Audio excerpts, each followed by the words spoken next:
حضور نبی کریم صلی اللہ علیہ وسلم نے فرمایا کہ ہر مرض کی کوئی نہ کوئی دوا ہے، اور گناہوں کی دوا استغفار ہے۔ توبہ و استغفار اللہ کی طرف سے ایک عظیم تحفہ ہے۔ اس کے لیے ہم سب کو اس کا شکر گزار ہونا چاہیے۔ یہ ایسی بابرکت چیز ہے جس کے ذریعے انسان کچھ کا کچھ بن سکتا ہے۔ انسان توبہ سے پہلے گنہگار تھا، توبہ کر کے نیک بندوں میں شمار ہونے لگا۔ پہلے اللہ کے غضب کا مستحق تھا، اب اس کی رحمت میں آ گیا۔ پہلے غموں، دکھوں، پریشانیوں نے گھیر رکھا تھا، اب خوشحال ہو گیا۔ پہلے تنگ دست تھا، اب تنگ دستی دور ہو گئی۔ پہلے دوزخ میں جانے والا تھا، اب جنت کا دروازہ اس کے لیے کھل گیا۔ پہلے گناہوں سے لت پت تھا، اب گناہ اس سے ایسے جھڑ گئے جیسے وہ گناہ کبھی کیے ہی نہ ہوں۔ یہ بڑی عظیم نعمت ہے جس پر جتنا بھی شکر ادا کیا جائے کم ہے۔ یہ گناہوں کو دور کرنے، دلوں کو گناہوں کی گندگی سے صاف کرنے، اللہ کی رحمت اور برکتوں کے دروازے کھولنے کی صلاحیت رکھتا ہے۔ مزید بات کرنے سے پہلے یہاں آپ کو بتاتا چلوں کہ توبہ و استغفار کی فضیلت بہت زیادہ ہے۔ اس عظیم البرکت نعمت پر میں اب تک درجنوں ویڈیوز بنا چکا ہوں۔ ان میں کافی گہرائی اور باریکی سے اس کے راز، فوائد، فضائل، برکتیں اور حکمتیں بیان کی ہیں۔ اگر آپ نے وہ ویڈیوز نہیں دیکھیں اور اس کے بعد انہیں دیکھنا چاہیں تو میں نے آپ کے لیے ان سب کا لنک اس ویڈیو کے پن کامنٹ میں دے دیا ہے، لہٰذا اس کے بعد انہیں بھی دیکھ لیجئے گا، ٹھیک ہے؟ یہ خوشی اور کامیابی کی کنجی ہے۔ آپ کو اپنے مشکلات پر قابو پانے، اپنے اہداف کو حاصل کرنے اور ایک پرسکون و خوشگوار زندگی گزارنے میں مدد کر سکتا ہے۔ اگر کہا جائے کہ یہ آپ کی تقدیر بدل سکتا ہے تو کچھ غلط نہ ہوگا، کیونکہ دعاؤں میں اللہ نے بڑی برکتیں رکھی ہیں۔ دعا تقدیر کے لکھے تک کو بدل سکتی ہے۔ توبہ و استغفار بھی ایک دعا ہی ہے، یعنی یہ دعائیہ عمل ہے جو اللہ سے اپنے گناہوں کو بخشوانے کے لیے کیا جاتا ہے۔ اس میں گناہوں کے خلاف حفاظت کا سامان ہے۔ ہر قسم کے مصائب و مسائل کے حل کے لیے ایک عجب روحانی تاثیر مخفی ہے۔ اس کی سپر پاور طاقت کے سامنے کوئی برائی، کوئی پریشانی، کوئی مصیبت ٹھہر نہیں سکتی اور اللہ کے فضل و کرم سے دور ہو جاتی ہے۔ حضور نبی کریم صلی اللہ علیہ وسلم نے فرمایا کہ ہر مرض کی کوئی نہ کوئی دوا ہے، اور گناہوں کی دوا استغفار ہے۔ استغفار گناہوں کی بخشش کا ذریعہ ہے۔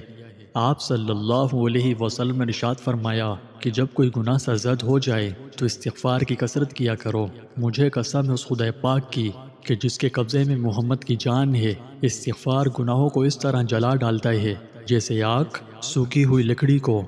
ناظرین، قرآن و حدیث میں استغفار کی بڑی فضیلت بیان ہوئی ہے۔ میں آپ کو مختصراً بتاتا چلوں کہ قرآن مجید میں لفظ توبہ اور اس کے دیگر مشتقات تقریباً 87 مرتبہ ذکر میں آئے ہیں۔ اس سے اس کی عظمت و اہمیت بخوبی معلوم ہو جاتی ہے۔ توبہ و استغفار ایسی نعمت ربانی ہے جسے نظر انداز نہیں کیا جا سکتا۔ توبہ ایسا نور ہے جو دل کی تاریکی کو دور کرتا ہے۔ اس کی برکت سے زمین و آسمان کی خیر و بھلائیاں اس پر بارش کی طرح برستی ہیں۔ قرآن مجید سورۃ تحریم آیت نمبر 8 میں اللہ سبحانہ و تعالیٰ فرماتے ہیں، یا ایھا الذین آمنوا توبوا الی اللہ توبۃ نصوحا، اے ایمان والوں تم اللہ کے حضور سچی توبہ کرو۔ توبہ کے لفظی معنی لوٹنے اور رجوع ہونے کے ہیں۔ مراد گناہوں سے لوٹنا ہے، اور اصطلاح قرآن و سنت میں توبہ اس چیز کا نام ہے کہ آدمی اپنے پچھلے گناہ پر نازم ہو اور آئندہ اس کے پاس نہ جانے کا پختہ عزم کرے۔ حضرت علی کرم اللہ وجہ سے سوال کیا گیا کہ توبہ کیا ہے، تو آپ نے فرمایا کہ جس میں 6 چیزیں جمع ہوں۔ نمبر 1، اپنے گزشتہ برے اعمال پر ندامت۔ نمبر 2، جو فرائض و واجبات اللہ تعالیٰ کی چھوٹیں ہیں ان کی قضا۔ نمبر 3، کسی کا مال وغیرہ ظلماً لیا تھا تو اس کی واپسی۔ نمبر 4، کسی کو ہاتھ یا زبان سے ستایا اور تکلیف پہنچائی تھی تو اس سے معافی۔ نمبر 5، آئندہ اس گناہ کے پاس نہ جانے کا پختہ عزم و ارادہ۔ نمبر 6، جس طرح اس نے نفس کو اللہ کی نافرمانی کرتے ہوئے دیکھا ہے اب وہ اطاعت کرتے ہوئے دیکھ لے۔ بڑے افسوس سے کہنا پڑ رہا ہے کہ آج ہم گناہوں کے سمندر میں ڈوبے ہوئے ہیں، قدم قدم پر رب کریم کی نافرمانیاں کر رہے ہیں۔ ہماری صبح، ہماری شام، ہماری راتیں معصیتوں سے آلودہ ہیں۔ نفس و شیطان کے چنگل میں پھنس کر ہم اپنے رحیم و مہربان پروردگار کی بغاوت کے مرتکب ہو رہے ہیں۔ دنیا کی محبت نے ہمیں آخرت سے غافل کر رکھا ہے۔ اس فانی، عارضی اور ختم ہو جانے والی زندگی کو ہم نے اپنا مقصد بنایا ہوا ہے۔ ہاں، اس میں کوئی برائی نہیں کہ ضرورت کے مطابق انسان کو دنیا کمانے کی کوشش ضرور کرنی چاہیے، نہ کرے تو برا عمل ہے، مگر حد سے تجاوز کرنے سے گریز کرنا چاہیے۔ کتاب و سنت ہمیں اس بات سے آگاہ کرتے ہیں کہ انبیاء کرام علیہ الصلوۃ والسلام کے علاوہ کوئی بھی انسان معصوم نہیں۔ ہر انسان سے خطا، لغزش اور غلطی کا صدور ہو سکتا ہے، لیکن بہترین خطا کار وہ ہے جو اپنے کیے پر نادم و شرمسار ہو، جسے اس حقیقت کا احساس ہو کہ میرا گناہ محفوظ کر لیا گیا ہے اور میرا رب مجھ سے اس کے بارے میں یقیناً پوچھے گا۔ یہی وجہ ہے کہ صاحبان ایمان کو بار بار گناہوں کی تریاق کی طرف متوجہ کیا گیا ہے۔ قرآن کریم کی 10 آیات مبارکہ توبہ و استغفار کی اہمیت بیان کرتی ہیں۔ سینکڑوں حدیث مبارکہ میں توبہ اور رجوع اللہ پر روشنی ڈالی گئی ہے۔ ایسا نہ ہو کہ بندہ گناہ کا ارتکاب کرنے کے بعد مایوس و پریشان ہو جائے، بلکہ کتاب مبین میں خطا کاروں کے واسطے صاف صاف اعلان کر دیا گیا ہے کہ اللہ کی رحمت سے نا امید نہ ہو۔ ایک حدیث مبارکہ میں جناب نبی کریم صلی اللہ علیہ وسلم نے ارشاد فرمایا کہ جو کوئی استغفار کو لازم پکڑے، اللہ تعالیٰ اس کے لیے ہر تنگی میں آسانی، ہر غم سے دوری کا سامان پیدا فرمائیں گے اور اسے ایسی جگہ سے رزق عطا فرمائیں گے جہاں اس کا گمان بھی نہ ہوگا۔ ایک اور حدیث مبارکہ میں فرمایا گیا ہے کہ قیامت کے روز جو شخص اپنے نامہ اعمال میں استغفار کی کثرت پائے، اس کے لیے خوشخبری ہے۔ استغفار کا عمل اللہ تعالیٰ کو بے حد محبوب ہے۔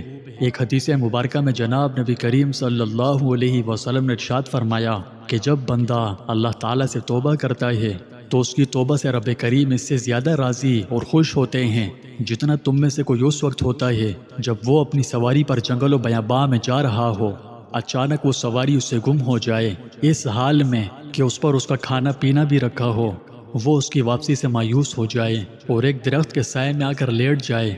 ابھی وہ اس حال میں ہو کہ دفتن دیکھے وہ سواری اس کے پاس کھڑی ہے، پس اس کی لگام تھام لے، پھر مسرت و شادمانی کے عالم میں یہ کہہ بیٹھے، اے اللہ، آپ میرے بندے اور میں آپ کا رب، یعنی خوشی کے باعث غلط جملہ کہہ دے۔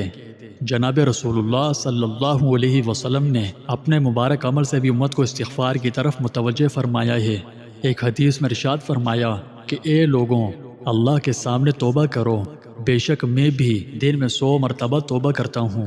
حضرت عبداللہ بن عمر رضی اللہ عنہما فرماتے ہیں کہ ہم ایک مجلس میں آپ صلی اللہ علیہ وسلم کے 100 مرتبہ استغفار کا یہ کلمہ پڑھنا شمار کرتے تھے، رب اغفر لی وتب علی انک انت التواب الرحیم۔ گناہوں پر شرمسار ہونا، اپنی لغزش کا اقرار کرنا اور اپنے جرم کا اعتراف کرنا وہ مبارک و بابرکت عمل ہے جس کا توڑ شیطان کے پاس نہیں۔ امام مزاحی رحمۃ اللہ علیہ فرماتے ہیں کہ ابلیس نے اپنے چیلوں سے کہا، تم انسانوں کو کس طرح گمراہ کرتے ہو؟ وہ کہنے لگے، ہم ہر طریقے اور ہر سمت سے انہیں گمراہ کرتے ہیں۔ ابلیس نے جواب میں کہا، کیا استغفار کے بارے میں بھی تم نے انہیں گمراہ کیا ہے؟ یہ سن کر ابلیسی ایجنٹس نے کہا کہ استغفار تو وہ عمل ہے جو توحید باری تعالیٰ کے ساتھ جڑا ہوا ہے، اس پر ہمارا زور کیسے چل سکتا ہے؟ ابلیس نے کہا، میں انسانوں کے درمیان ایسی چیز پھیلاؤں گا جس پر انہیں استغفار کرنے کی نوبت نہیں آئے گی۔ امام مزاحی رحمۃ اللہ علیہ فرماتے ہیں، شیطان نے انسانوں میں خواہشات و تمناؤں کو پھیلایا جسے کوئی گناہ نہیں سمجھتا اور اس پر استغفار بھی نہیں کرتا۔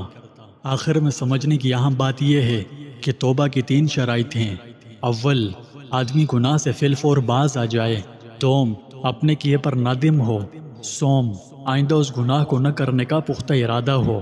اگر مذکورہ باتوں میں سے ایک بھی کم ہو تو توبہ نامکمل رہے گی۔